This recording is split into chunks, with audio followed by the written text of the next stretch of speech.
Peaceful greetings and Happy New Year, everybody. Welcome to year 2021 and welcome once again to Words That Inspire by Chizoba, a space where my goal is always to motivate, to inspire, to encourage, and to uplift. I pray for each and every one of us that this new year will be filled with wonderful things and with great things and with a lot of testimonies in Jesus' name. So, for this first video of the year, I wanted to talk about permission and what it is we're going to permit for the new year. And my anchor text is Matthew 18:18. I'm using the Good News translation, and it says, "And so I tell all of you, what you prohibit on earth will be prohibited in heaven, and what you permit on earth will be permitted in heaven." That is Matthew 18:18. So I'm asking, my question to you is, what are you allowing in your 2021? It's just the third day in the year.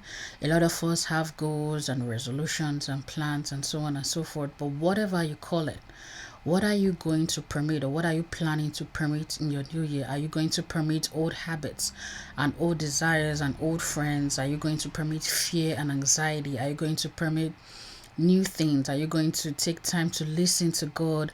Are you going to take time to actually move past your limitations? Are you going to take time and do something new, do something different, completely wild in 2021, something that you've never done before? So what are you going to permit in your life and in your surroundings and in your area for the year 2021? I know what I'm permitting and I know what I'm prohibiting. We already have assurance that whatever we permit, heaven will permit, and whatever we prohibit, heaven will prohibit, or whatever we ban or banish from our lives, heaven will ban and banish from us. So what are you prohibiting and what are you permitting? And I'm just going to say this: no matter whatever it is you decide to cut off or you decide to allow, sometimes it's not going to make sense to people.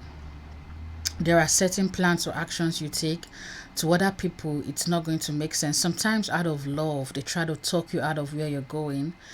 Sometimes it's out of malice, but regardless of the intent, if it doesn't make sense to others, they question you. And oftentimes we if we allow those kinds of thoughts or the questioning of others to shake us from our path, then we lose sight of our goal or what our intent is. You are the one who has the relationship with God. You know what you and God have discussed in private. You know what your spirit tells you and how your spirit leads you.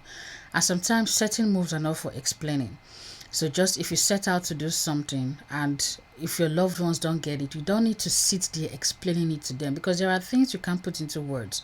Once you start to explain, even your logic kicks in, or our inhibitions kick in, and then we start to limit ourselves. And I say our because I've fallen victim to that as well. So whatever decision you're taking this year, even when it doesn't make sense to people, as long as God is backing you, one day your reward is like it says in Psalm 37. Your reward is going to be like the noonday sun. Everybody are going to will see the results of it. So don't worry about that. Just make sure you commit your year, you commit your plans, your goals, your actions, your resolutions, your everything to God.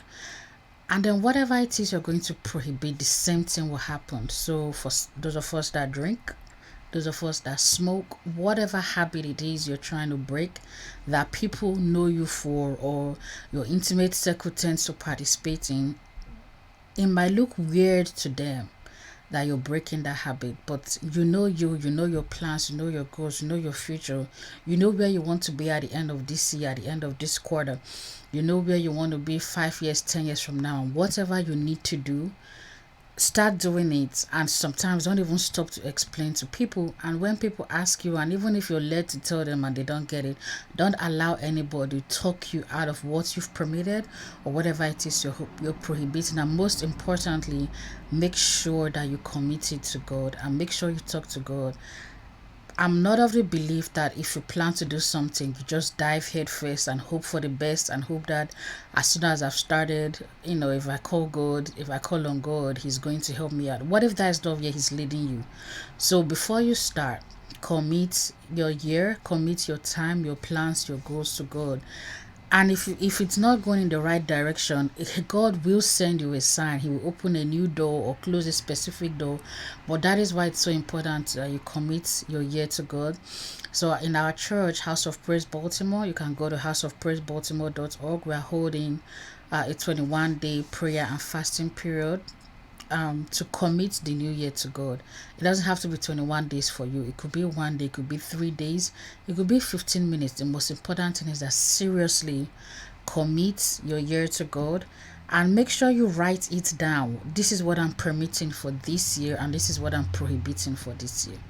Once again, I wish the very best for each and every one of us. Please do not forget to like, subscribe, and share this video, and subscribe to my channel. And I pray once again for all of us that year 2021 will reap us rewards like we've never seen before, and we fill our mouths with countless testimonies. As always, wherever you are and whatever you are doing, I wish you the very best. Remain blessed.